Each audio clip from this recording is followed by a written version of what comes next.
All right. Oh boy.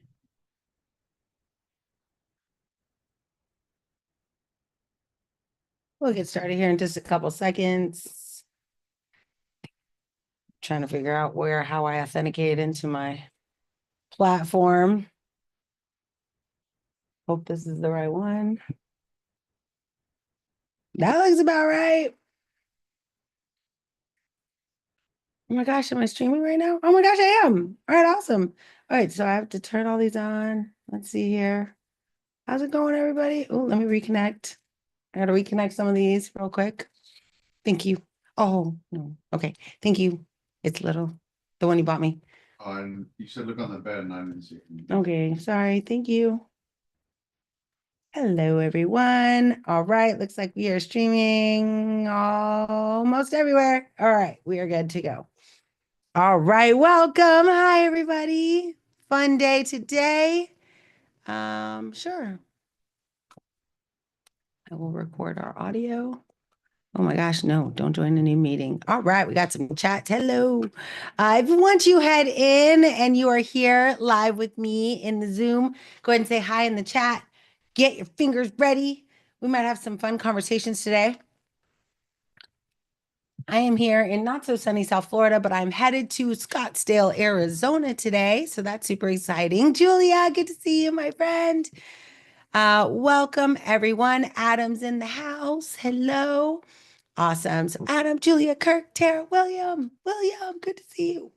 All right. Welcome, everybody. Welcome to our weekly hour that we get to spend together where we talk about AI leadership and what's new and interesting in the world of AI leadership, but also where we talk about some of the fun things that are happening in our I Love AI community and what we have to look forward to through the end of this month and into February. We've got some great things coming up. Actually, the whole first quarter of 2025 is full of exciting and fun things. So I'm going to try and I did take some notes so I could make sure I reminded myself to say all the things I wanted to say to you all.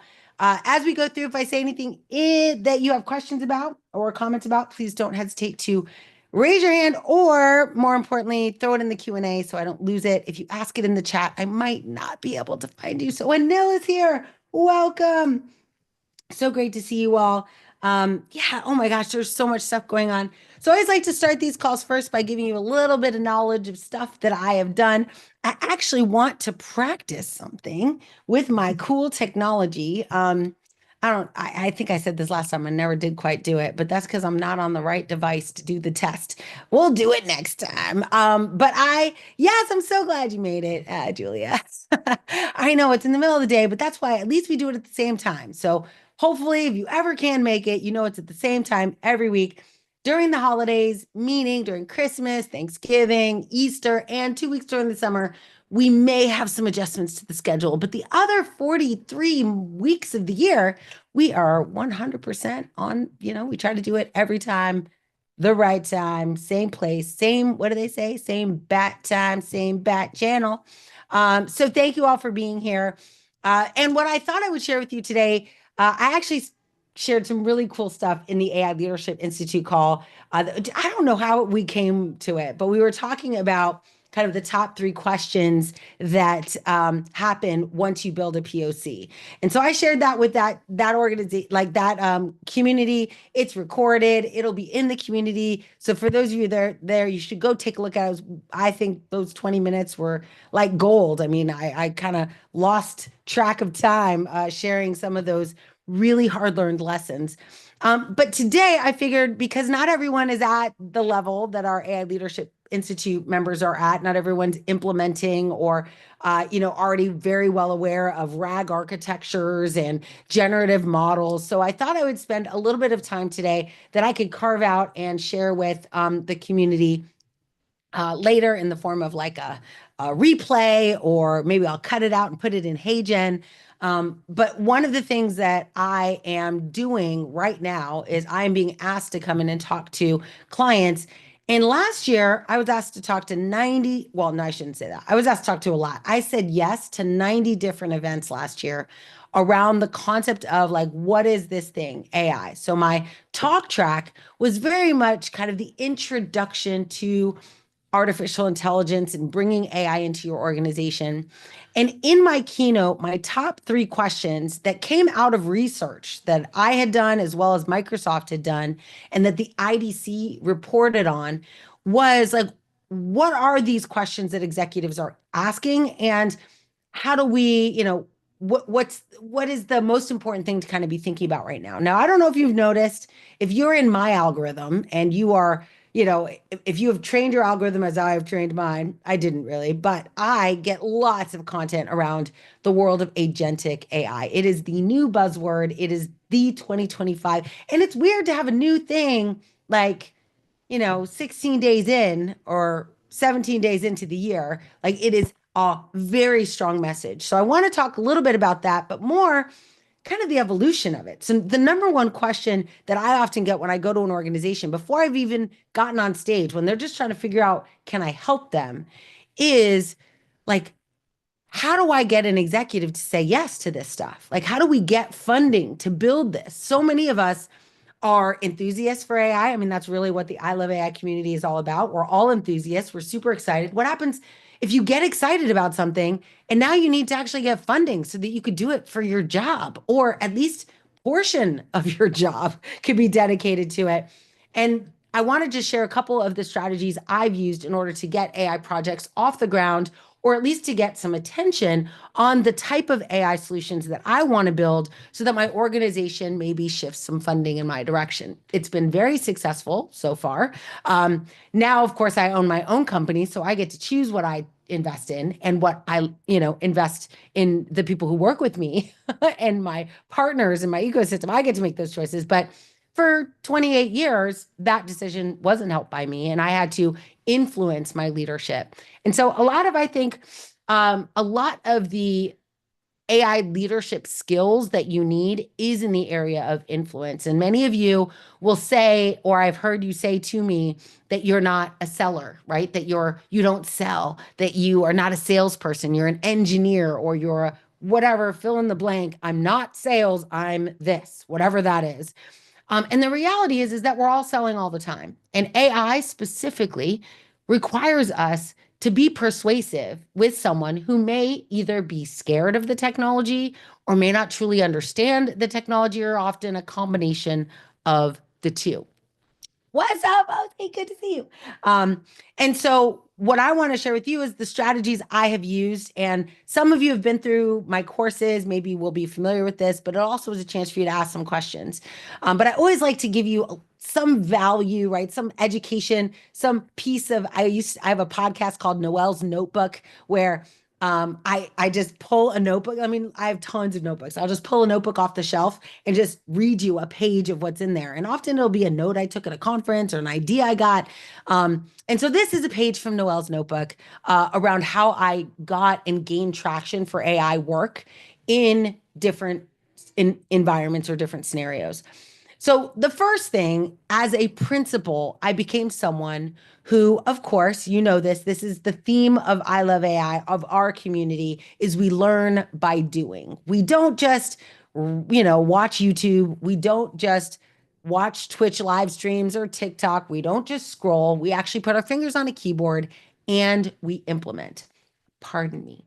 And we implement. And so I think it's a really important part of who I am as an individual, that I'm always looking for ways to actually implement technology as opposed to just learn technology. Learn and be curious is a leadership principle at Amazon. I learned so much during my 4 years at Amazon. Learn and be curious was one of the leadership principles that actually was, can't remember. I feel like they introduced it in one of the years that I was there, that it wasn't original part of the 14, but they added it. But either way, maybe it's not, and I'm remembering it incorrectly. But I do know like that is a strong part of who I am. However, it's not enough to learn or be curious. It sits in tension and in coordination with another leadership principle at Amazon, which is bias for action. And that's literally who I am. I learn, I'm curious, I'm constantly looking for cool new stuff, and then I take massive action. I build.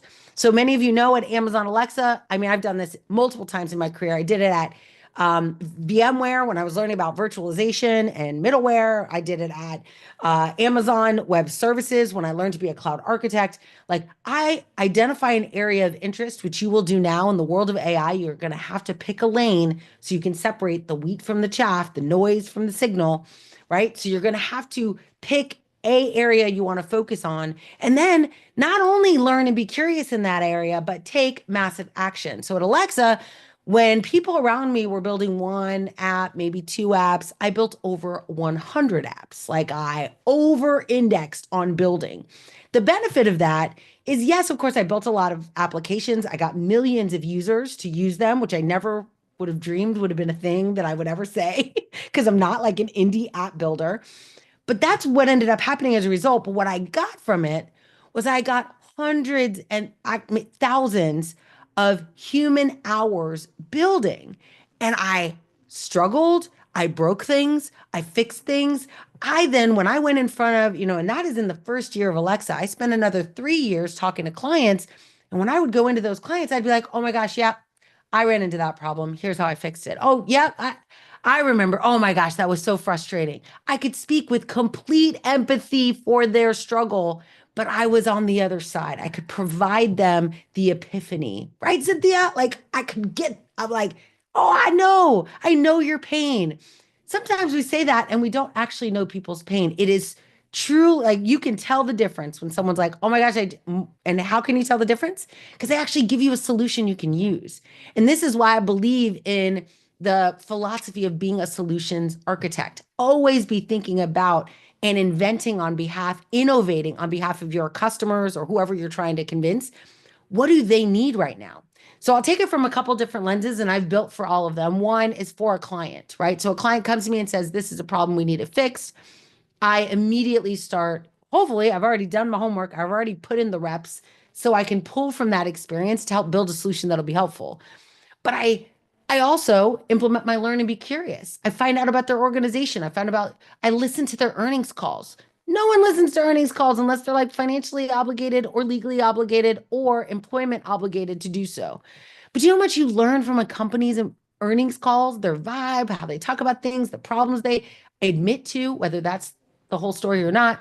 It's super valuable, especially again, as a solutions architect, where your job is to build a pinpoint solution, but that is usually an entry point to a enterprise scale challenge that they're having. And so that's one of the unique things that I do. I learn and go outside the typical area for figuring out like, how do I learn more about you as an organization? I don't want to say easy, one option you have for doing this is just ask questions, ask good questions. This is where the diversity in the way that you think actually will help you. Many of us are like, oh, I think differently than everyone in the room. And in the past, I would say the first 20 years of my career, I would literally be like sitting back like this. And in my mind, I'm like, that's not going to work. Oh, I wouldn't do that. Oh, that's a bad idea. But now in the world of I actually feel empowered to say something when I see something. And I hope you do too. Because without our lived experience in the world of AI, in the world of ChatGPT, that is actually someone else and often a big demographic of a user base that's going to use the technology that you're building. So when you have that thought, you can't just sit back and go, oh, let's see how that works out. Like now we have, as AI leaders, a responsibility to say, you know what, if we don't fix this whole demographic of people, they're going to fall into this hole. And we don't want that. And you're the only one in the room who will have that perspective because you're the only one who's lived that experience. And so I actually, I'm not going to get on a soapbox specifically, but I'm going to gently dance around it, around the topic of DE&I right now, right? A lot of people are a little bit concerned about the dismantling of DEI in organizations. But here's what I want. I want to give you some hope is that AI requires diverse and equitable and inclusive teams that are going to test and harden these models for production. We're not in the hardening model production stage yet, right? We're just getting started. We're just starting to put agents together. We're just starting to orchestrate agent workflows. But eventually, someone's going to need to be able to say, I represent our customer. I represent a portion of our customer. I represent a new customer base. And that team that does that work, that red team, is going to be the most diverse and inclusive team in the entire organization. And it will look a lot like a DE&I organization. That's my vision. That's what I see. It is also for those who are leading the world in production AI systems. Their teams, their responsible AI teams, and their red teaming teams are very diverse for exactly this reason. The more people, the more eyes you have on it from different lived experiences, the better they will be able to ask a question you do not want to answer in production, that you want to answer in test and in design. So that leads me, so that is a huge question, right? And that leads me to kind of what it turns into for executives is how do we make sure that whatever cool idea you have doesn't end up hurting the company, doesn't hurt our partners, doesn't hurt our customers? And the number one thing I do as a practitioner is I build to help the helper. And this is a tried and true philosophy that has served me very well over the last decade, is that I look inside organizations and try to help people that are already doing the work. This is what agentic AI is all about, right? Is going in and building systems that help the humans that are doing the work. Right now, those humans want that help. It's not like they're like, oh my gosh, I'm so worried about my job. Most of them, if they don't know anything about AI, they start in that fear-centered mentality, like, what if an AI bot can do everything I do? When they learn AI, they realize there aren't bots that can do everything they do. Certainly not in the sequence required by the compliance or company, policies.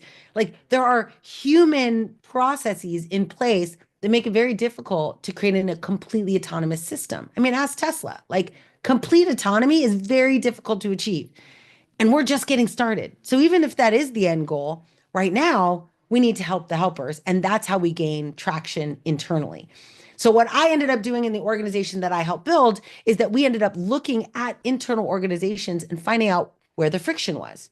The number one way to find out what friction is to sit down with someone and ask them what hurts them every day, what bothers them, what frustrates them, what is the worst thing that they have to do, what takes them the longest, where's the friction, where's the bottleneck. If you go in, and I'll just give you an example from Metropolitan Museum of Art a few years ago, Microsoft and we went in there. We brought in a bunch of data scientists from MIT. We brought in a bunch of curators from the Met. We sat down in a room and we did a hackathon to figure out how could we use AI to solve art problems, art problems. And as you can imagine, they were like, we're good. Like we're good. We don't need AI or tech for that matter. What we do is special. And I hear that all the time. What we do is special, it's unique. You can't use AI. It's not a technical problem. It's a human problem. So we're like, oh, of course. Yeah, absolutely. What ended up triggering a change, and I will tell you, the producer came to me at the end of day one and was like, are you sure things are going okay? Because I'm not sure they're going okay. I think it might be broken. And I was like, just wait, just wait. We got some time.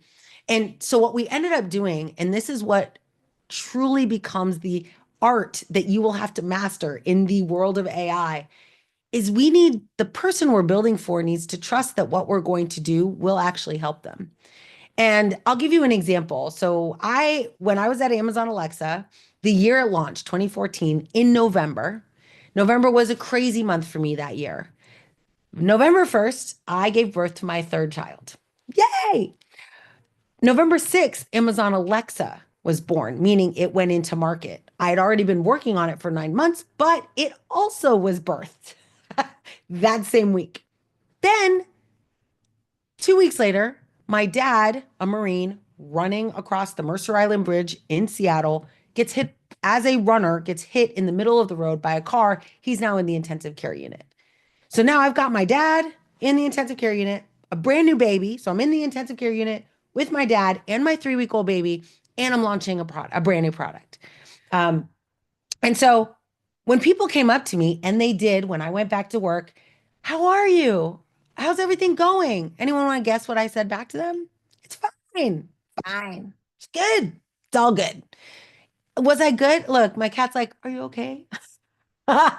It was all good, right? It was all fine, but it wasn't at all. But when somebody asks you in passing, like, I know they don't really want to know. And that's literally how the curators at the Met felt about us passing data scientists. Y'all don't really want to help us. Like, you don't care about me.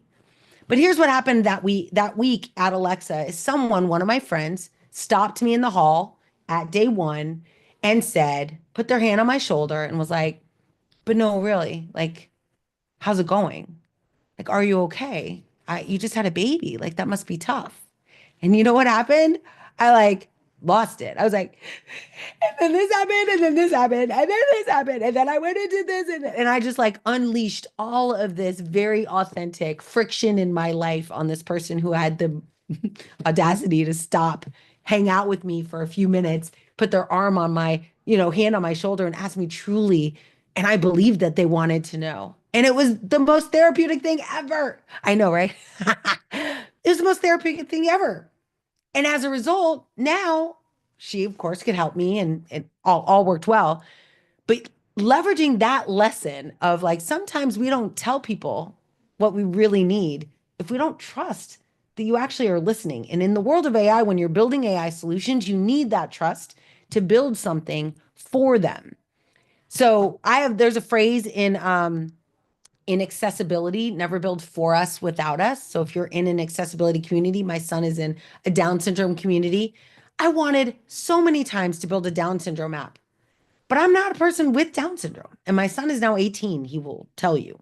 Like I don't have that lived experience. So me building an app for him many times, he's like, that's great, mom. Yeah, I'm not going to use it. Right. Or people who technologists get super excited and build something for an audience they don't truly understand. I was sitting on a panel once, and on that panel, I was a bunch of data scientists, and someone in the audience stood up and it was actually at the AI data or the data salon in Miami. I think AI and data salon. Anyway, data salon in Miami. And the someone in the audience was a UX researcher and stood up and said, I'd like to understand your relationship with UX researchers. 4 out of 5 data scientists, I was the one, 4 out of 5 had never worked with a UX researcher, had never worked with someone who would tell them that the tech, the model, the capability that they were building would never inform them how the people who would use it would actually use it. They'd never even interacted with one. I literally, when they all were like, I don't know, I don't even know what you're talking about, my mouth like fell out. I was like, wait, what? As a data scientist, that's a huge like opportunity for us to not build something for a group without a group. So I learned that from the accessibility commitment that I have with my son and my dad, but it now permeates through everything I do. That as I go to an organization like the Metropolitan Museum of Art and I talk to those curators, I now need to, number one, build trust with them so that they tell me what's hurting them and then use their input. I didn't then go, thanks for the ideas, I'll go build something.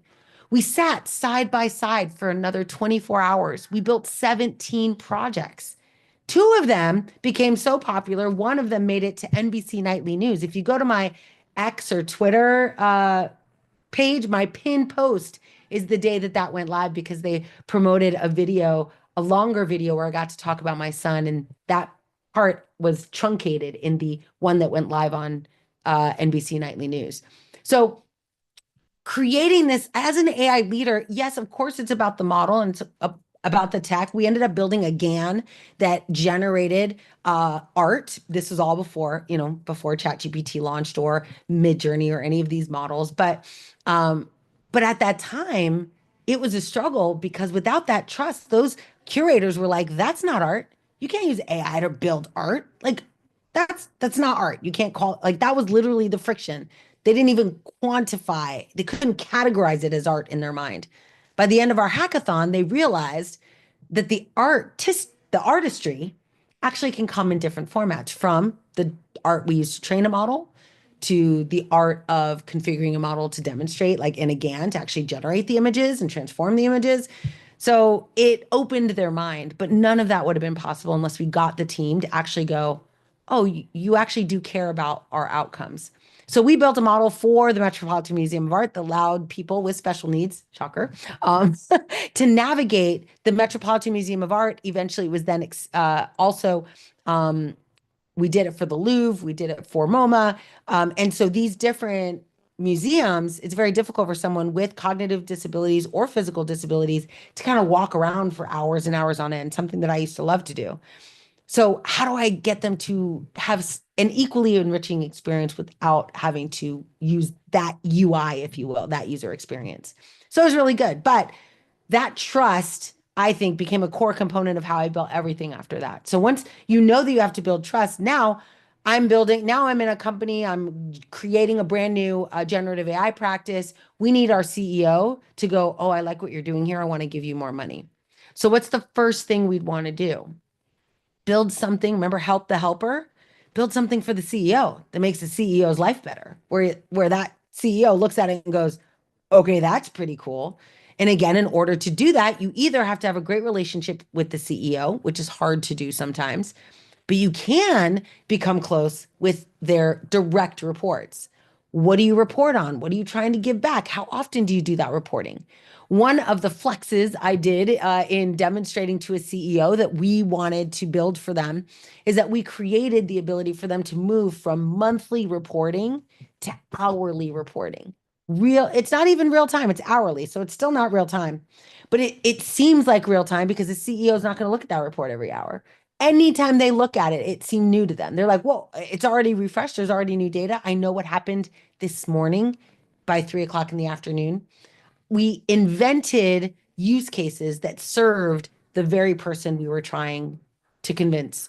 So if you have a manager, what are their pains? If you have a chief risk officer, a financial officer, I mean, I've built for any of these kind of groups or roles within an organization, but you have to build trust with their teams to find out what's the big friction that you can build for. When you build something that resonates with them, and this is not new to AI, this is like solution based. So we call it solution sales or consultative selling. Like find out what they need and then I always say like help them by actually helping them. Like just build something that's useful for free. Yeah, I know, I know. But build it for free. Again, this is not for free because your time they're paying for your time if you're an employee. I call this intrapreneurship. And if you recruit the right people to help you build that thing, you bubble it up to the CEO. The CEO is like, oh, okay, that's pretty awesome. And if you want to know the details, you can let me know. I can tell you, but we built this application that truncated something that took 4 weeks into 2 days. And even the 2 days was a stretch because I'm like, technically, the data we gave was good the day we gave it, like within an hour. But it took 2 days to validate that the information the model created was good. Now you don't have to do that, right? Now there are technologies available that help you do groundedness detection. But those philosophies, right, of learning and being curious, but then taking massive action, gaining trust with the person you're trying to, or community you're trying to build for, and then build iteratively with them side by side, demonstrating to them the value that you're creating in an agile way, right? Agile, there's that word. I don't know how many of you have ascribed to building in an agile way. Or I last year I got a chance to be on the stage at Safe for Safe Agile implementers. And it's such a powerful framework when you build this way, truly, right? When you actually build incrementally, that you identify but you have to know what you want to do, break it up into small pieces, work backwards. Some of you were in our work backwards session at the beginning of the year, right? When we work backwards, yeah, right? I agree with myself. When we work backwards from the problem and then break it up into small pieces and deliver value incrementally, I always say like these generative AI projects that I'm selling, they deliver. I make I might sell $1 million project, 300K, 300K at a time, or 50K at a time, or 20K at a time, right? I want to deliver incremental value that proves that, hey, what you're doing is working. And now we do more. So that's for the CEO. For founders that are trying, gaining this kind of respect with clients, it's a little harder because you're not an employee, so you don't have access to a lot of the same information you would have if you were an employee inside the company. If you're going externally, though, it's still not that difficult because we have generative models that understand kind of the basic human psyche. But we also have an opportunity to do things we know they have a struggle with. And again, if you don't know, maybe I won't presume, you can ask generative models like, hey, this is my customer, supply chain manufacturer between 100 and 500 million in revenue. What are their top struggles? Like it knows because we've done research on this. Published research has been done about this. So you can use a generative model to help you brainstorm on what is the most important problem you can help solve. And then when you get on a call with these people, or when you start doing your own webinars, or when you start creating content, the only content you want to create is the content that answers the question in the mind of your customer, in the mind of your manager, in the mind of your leader. What are they thinking about right now? And can you build a model that helps them solve that problem? Yes, you can. Is it hard? Yes. But it comes with practice and you get better and better every time you do it. That's why I built 100 apps. I have a challenge that we're going to run this year to build 100 custom GPTs. I am writing a book with a few people in our AI Leadership Institute. I literally picked them in the institute because they were my early customers, and I said, let's write a book together. And it's called it's an open AI GPT builder book. And I was like, let's build 100 GPTs. Turned out we can't build 100 because it's too long. So we're going to do, we hope to hit 20 or maybe 25. but but when you build this many, like that's kind of the moral of the story. When you are learning and being curious and you're like, ooh, I see this model, I see this tool, massive action, build, build, build. And you don't have to know what you're doing to start. At Alexa, I didn't know anything about natural language. I didn't know anything about artificial intelligence. I just went into GitHub and started cloning projects and rebuilding them. And I didn't know what I was doing. I was just following steps like typing, copying code. But what happens is, I don't know if you're familiar with this term, the reticular activation system. Like when you look at code and you copy it, your mind starts processing what you're seeing and then looking for similar patterns and other things that you're doing. So as you look at new projects, you start to see patterns. And then over time, I think it took me about 7 projects that I rebuilt in GitHub before I was like, oh, I can build my own thing. And then I started building my own and then I took off. So really, really, I think really exciting, really interesting world we're in right now because being a builder is not it's not a like a skill you need to go and take a technology boot camp for. All you need to do is have clarity of thought, have a audience you want to build for, hopefully a collaborative partner that is a representation of that audience that can work with you and provide you user experience insight, and then the persistence, the resilience to be able to keep building until it works. AI Leadership Institute, my company, I started this company in 2016. I always told people I was selling vegetables to kids. Like nobody really wanted to hear what I was saying.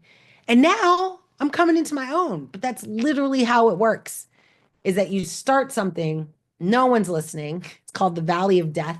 It's like a valley of death whenever you start something. No one's paying attention. No one's liking your posts. No one's using your models. No one's subscribing to your content.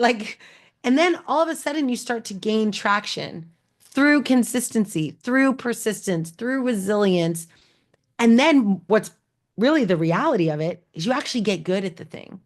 Over time, you get good at it. You can get good at it faster through massive action, but over time, like now, AI leadership, the concept of building a center of excellence inside a company, the concept of building a ethics review board, the concept of building an engineering team to support it, security infrastructure, middleware that manages latency and caching, like these are now very available tools in my toolbox because I've been using them for decades.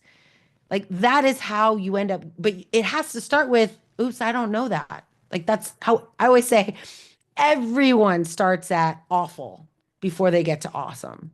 Some go faster on that trajectory because they put in more reps and they're willing to work hard to do it. But I also have a philosophy that I personally adhere to where I work hard in silence and I let my success be my noise. Like I don't, do too much where I'm like, hey, look at me, I'm doing this thing. I mean, this is a call where I hope I get some of my stuff in my brain. I share that with you.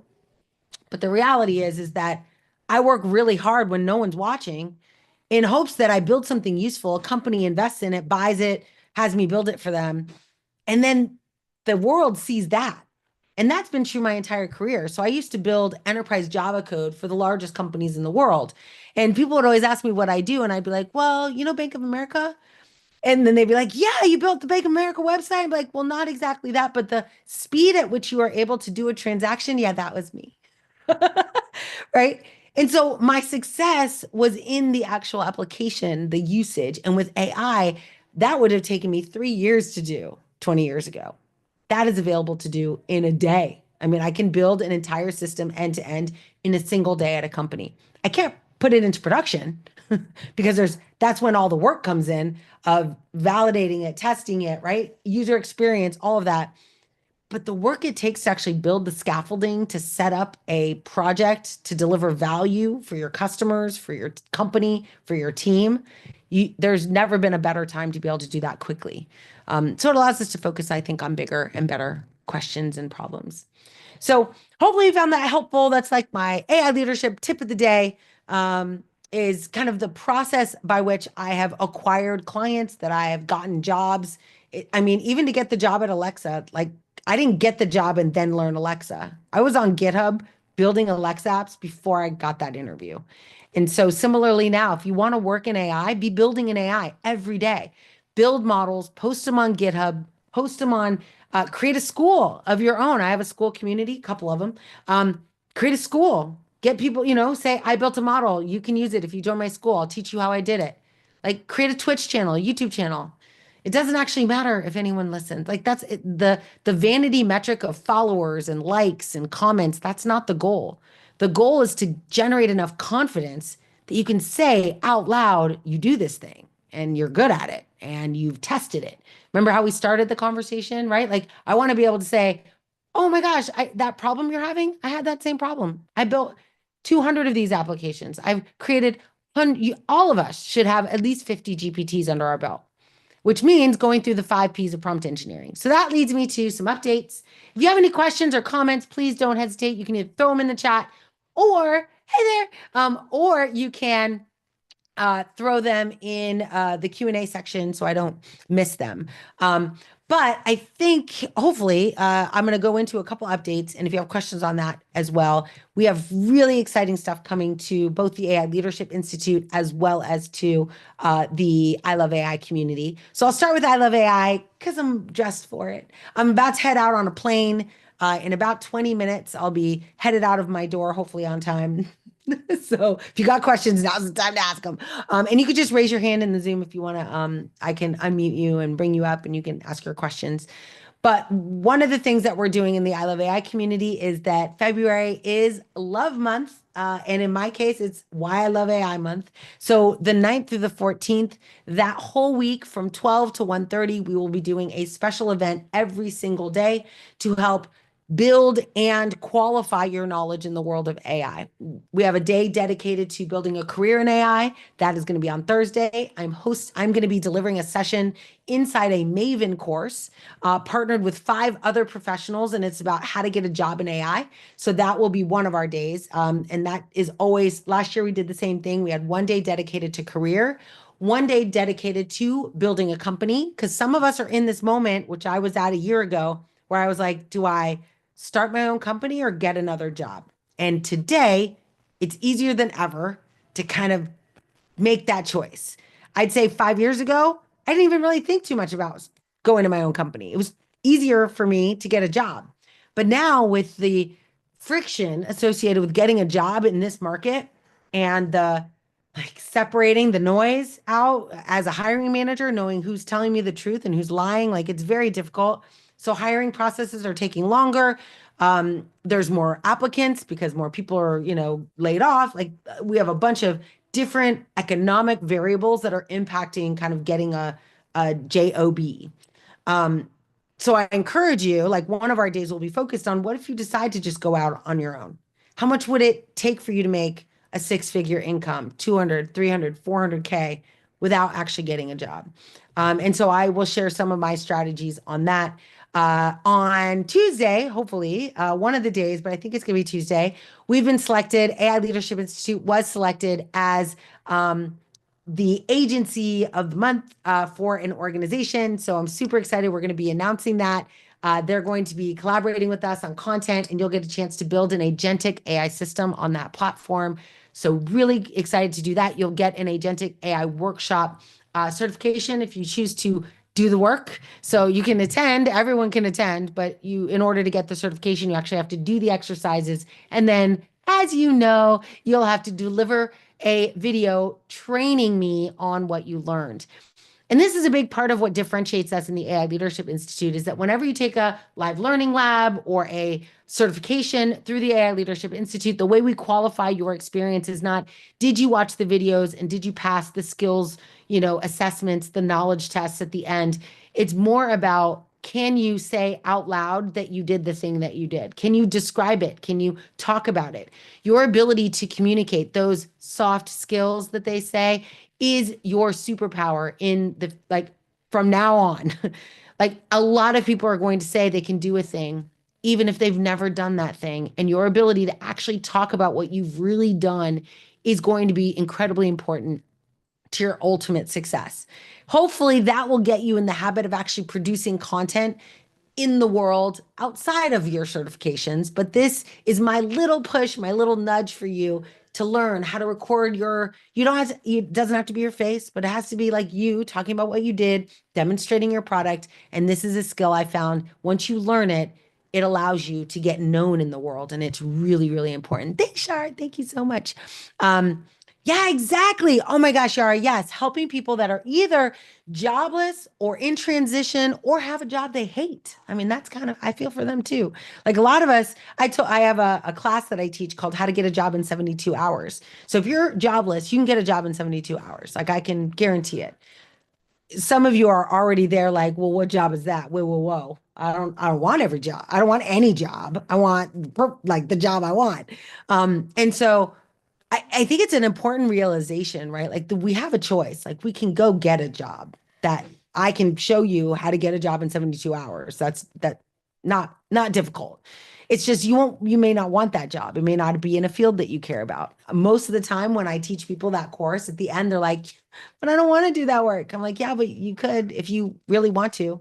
But that's where the world of AI changes everything, is that now I can choose and I can choose to build my own organization. I can choose not to. I could be a solopreneur and just do the gig economy thing.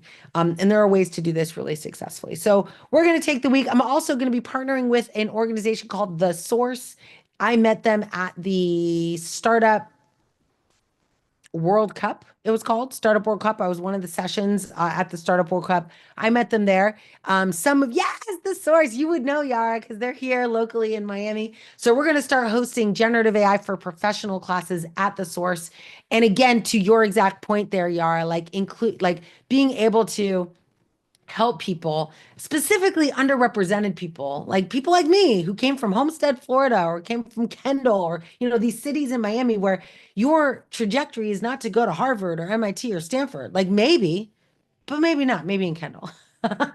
um, but it's also just as easy that someone in your family or someone in your community or at your church or at your school will be like, yeah, you're not capable. You're not smart enough. You're not into math. You're not good at math. All this nonsense that people tell you when you're 16, 17 years old that shift the trajectory of what you will do forever, potentially. Certainly that was my case until luckily I found technology and was like, wait, wait, wait, none of that is true. None of it. None of it. So I am very passionate about creating that opportunity. We have some sponsors that are going to sponsor those classes so that we can bring in people who have never been exposed to technology or AI as a career path and be like, or as a entrepreneurial path and get them on their journey and really create a whole new life for them. So I'm super excited about that. Yeah. So The Source. So that's one of the things we'll be doing. Back to the week of February 14th. So we have the agency announcement. So we're going to do an agentic AI workshop one day. We're going to do how to start an AI career. So more on the professional side. And then we have a consultancy day, how to build a consultancy and grow that consultancy. In our AI Leadership Institute, I just launched what we're calling the AI Leadership Lab. And for some of you who saw, there's like a YouTube series called the How to Build an AI Consultancy in 2025. There's also a Solutions Architect series, but the consultancy one, which is how to build like a company so you can go get clients and start doing work. I built this class, but with it, I had the 6 Ps. So basically 6 different steps to building a business. And it was like, prepare your business, create a website, create a way for them to pay you, create a way for people to contact you, get an email address, a phone number, a domain, like all that stuff. And so the first P was prepare. The second P was purpose, like define the purpose of your organization, your unique value proposition, your unique selling proposition. Then define your product, like what actually are you going to sell? And there's lots of things to sell. Then there's a process called $1 million math. This is probably my favorite session that we all did together, where you figure out what it's going to take to make $1 million this year or next year, like, or in 2 years. It doesn't matter the timeline. You can pick it. I say in a year, we're in January. Say, I want to make $1 million. What are all the different ways to do it? Well, you can get one customer to pay you $1 million, two customers pay you 500K, right? 10 customers pay you 100K. So all of a sudden, like $1 million, it becomes kind of feasible, like 100K. Now, once you figure out like these kind of price points, you got to think to yourself, what can I do that's worth $100,000? What can I do that's worth $10,000? It allows you to really start expanding your mind. Like if I can build something that's worth value wise $10,000, I need to sell 100 people on that. Let's go. So that I have so that's one of the P's is like, what product are you going to create?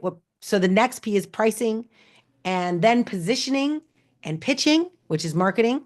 So sales, marketing, and then finally delivery, or putting your practice into practice, right? I called it production. How do you get to production? How do you get what, and that's my technical world. But what I did is I developed 5 to 7 models per area, custom models that I created for the AI Leadership Institute members. So you can go in, it's like $500 a month if you are a client of mine. Like it's one of our continuity products. So it's $500 a month, but you get it for free if you're part of the AI Leadership Institute. So I'm giving it to the members now. I just gave it to 2. I'm getting their feedback, kind of design partnering. I mean, it's built. So, but I separated it across the 6 different Ps. I have 5 to 7 models in each P. And these models are meant to, in a workflow, right? Like let's say I need to build a funnel to drive sales for a product I want to sell. So there's a model that helps you ideate on the product, write the copy, build the funnel, create the domain, set up the website, create the email campaign, set up a CRM to capture the leads. Like all of that are models that I've provided to truncate the amount of work you'd have to do if you had to go figure it out on your own. And this is meant to also be an example to you of what you could do. Anything you do in your mind that you're like, I have this process, this sequence in which I think about things, you can now train a model and sell access to that model. I This week we had in our AI Leadership Institute, we had a live learning lab around digital twins, creating a digital twin. I'm gonna change some of your lives right now. I mentioned this on the last call. There is a platform called Pickle.ai. I don't know if Sherilyn is here and can throw that in the chat, but if not, I'm gonna go grab it really quick. It's hilarious. Pickle.ai. I think I still have it. I'm just gonna type it in and I'll throw it in the chat. I think it's .ai. I ended up Googling it because I didn't know. But I'm gonna try that and see if it works. It's always dangerous. Yeah, I didn't spell that right. So instead, I'm gonna like just search for pickle avatar and see what, yeah, there it is. Oh yeah, of course. I didn't, it's getpickle.ai. Of course it is. Oh yeah, cool. Thank you, Sherilyn. Awesome. So getpickle.ai. Imagine, if you will, you are on a call and just scroll through the sales page. It's so awesome. So you want, you have these calls, these Zoom calls. You create a digital version of yourself, a digital version of yourself. And this digital version of yourself, like this deep fake of you. In the past, there was actually another company called Bueller, and Bueller would allow you to create a deep fake of yourself that would sit on large team meetings because it wouldn't say anything. You would just be there, like, like just so it would allow you not to actually actively be there, but it would look like you were there. So that would become your picture. Now, though, it's an actual deep fake of you. So you can put this beautiful person, version of you on the Zoom call, and you will unmute the line and start talking, and the deep fake will match to your words. So you talk, it doesn't look like you. I mean, introverts unite. Like, like we never have to be on another call again. Yay.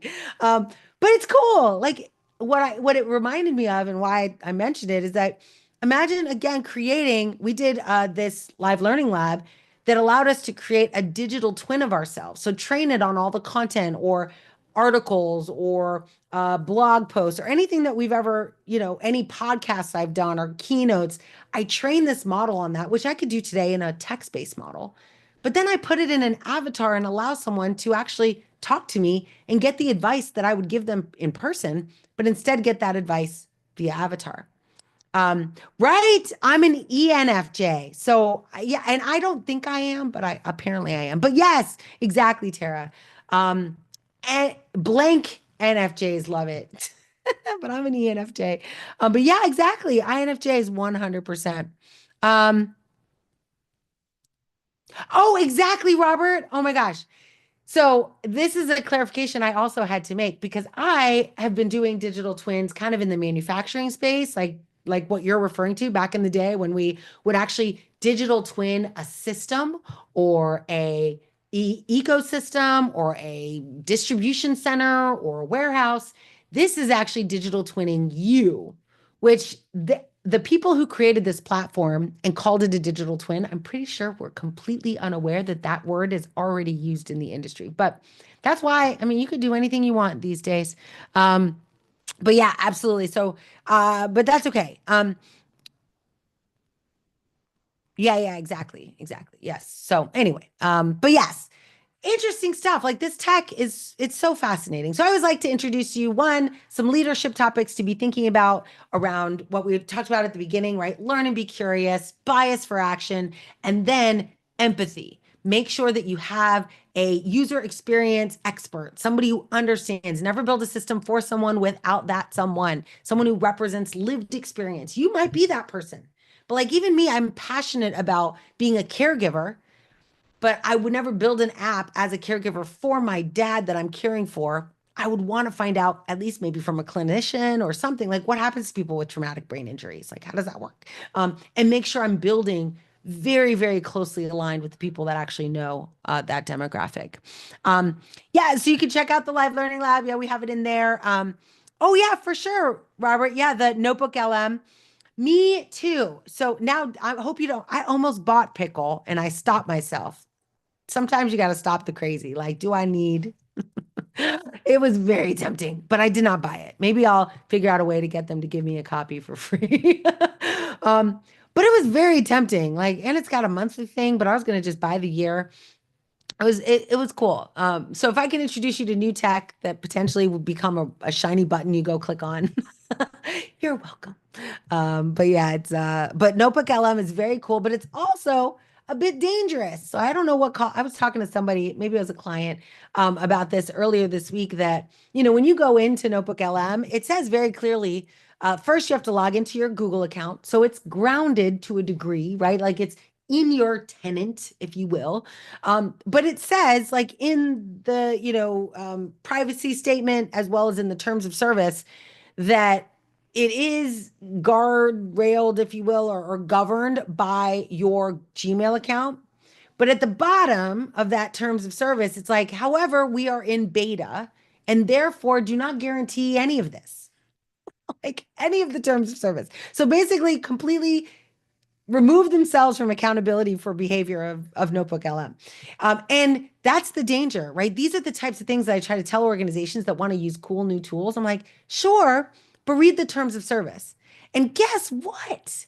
We can read the terms of service by just taking them, copy, paste into ChatGPT, and ask a very simple question. What should I be worried about in here? Like, don't overcomplicate it. Don't think you have to read every EULA, every user agreement on your phone. But take some of the important ones where you maybe were worried about, or think you should be worried about, copy and paste them into GPT and just give, I think that's probably an app waiting for someone to write. Like, tell me how secure or educate me on the terms of service of the apps. Most of us have 75 or more apps on our phone. And I know this because I'll just give you a rundown of my schedule. I did bring it for this purpose. So obviously, let's hang out together for an hour a day during the week of Valentine's Day for the I Love AI week. I hope you'll join us. They are available for you to register or like say you're coming on LinkedIn. There are events there. You can go and say hello. But I just want to give you a sense of where I will be. So this Friday or today I'm flying to Scottsdale. I'll be teaching and talking to executives in the supply chain industry this week. Next week or the week after that, I will be at San Francisco. So if anyone's in San Francisco, I'll be in San Francisco at the MAMA event. And this is a mobile app conference from Apps Flyers. It's a huge conference. And I don't know if you know this, but the world of mobile app development is changing fast. So my goal is to give them some advice and guidance on how to navigate when the thing you are building is not the thing anymore. Like, how do you create value when you can now completely automate the development of a web app, right?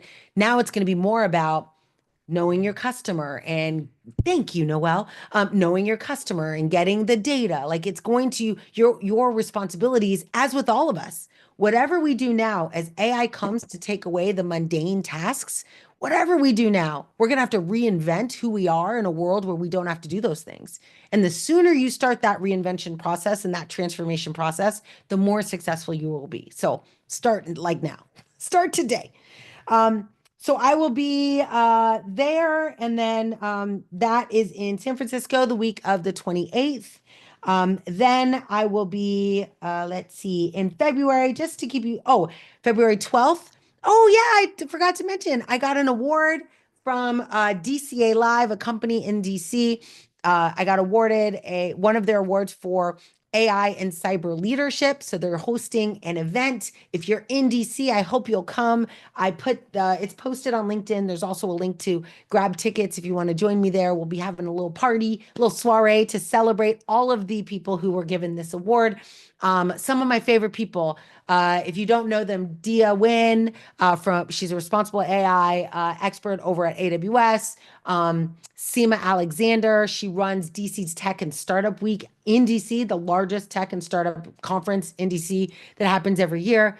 So some of my favorite people are on this list. So hopefully you all, yes, thank you. It's so exciting to win something, especially when you don't know what's happening. You know, many times I get like letters that say, pay me $350 and you can be awarded this thing. And I'm like, I didn't know how that's how this worked. I didn't know you could pay to get an award. And so I was like, I don't want that kind. So when I get surprised, which is what happened, I saw on LinkedIn they tagged me on the award category with the other nominees. And I was like, this is awesome. So I'm excited. I'll be flying to DC for that event. But I will be in DC likely the day before and the day after. So I will be teaching a couple of classes for local clients in the DC area. So if you're in DC, I hope I'll see you there. Then my daughter's birthday, yay. And then I will be, oh my gosh, you guys are not specifically concerned about this, but I will be running the Disney Princess Half Marathon. Disney Run Disney Race Weekend is the 21st. And so I will be doing that. And I'm actually not just running a half marathon. The half marathon is on Sunday. I will be running a 10K on Saturday and the half marathon on Sunday. I used to run a different race at Disney and they called it the Goofy because you're goofy if you do it. They don't do that for princesses, so it's called the fairy tale. Which is way more appropriate. Like it's a fairy tale to run the 10K than the 13.1 the next day. So I'm excited for it. I've been running like crazy. I will be dressed as my favorite. I don't know what character I'm going to dress as yet, but whatever that is, it'll be my favorite at the time. Maybe Spider-Gwen from the, you know, DC or Marvel universe. Maybe I don't know. I'll have to figure it out. Maybe Moana, so I don't have to do anything with my hair. We'll see. We'll see what happens. I was Moana last year, so I can't do it again. So that's happening. And then at the end, I will be speaking here in Miami. Yara, maybe I can get you a free pass. I'll be speaking here in Miami at the Fountain Blue on responsible AI to executives in the local area. And then I will also be in Tennessee talking to Autodesk. So, oh, and I got an invite in April, which I'm not going all the way out, but just to let you know, I will be the keynote on day one of the RSA conference in Anyone remember the name of I always forget it, but it's the big conference center I've spoken at so many times in San Francisco. It starts with an M, Moscone. Yeah, so I'll be at the Moscone Center. Anyway, super excited about it. I haven't spoken there since like my Java days. So I'm really, really excited for that too. So thanks for joining me. I don't see any questions in the chat. I mean, I answered them kind of as we went, but no Q&A. Thank you all. My car is here ready to whisk me off to the airport. I am always available on school, but you also can get an immediate response from me if I'm not on stage or on a Zoom like this. I'm available on LinkedIn as well. Those are the two best ways to connect with me. If you send me an email, I'm doing my best. It's a crazy world in that inbox. But if you want to get in touch with me right away, just ping me on school or ping me on LinkedIn. Whatever's in my brain, I give to you. I hope you will use it in, good health. I truly believe that everyone on this call, like the world is waiting for us to just step into what we know and help companies deliver value, help people learn this technology. There's so much opportunity. It's just a matter of getting curious and taking massive action. And I am your partner in that. Thank you all for being here. I am so grateful for you. Thank you for being here.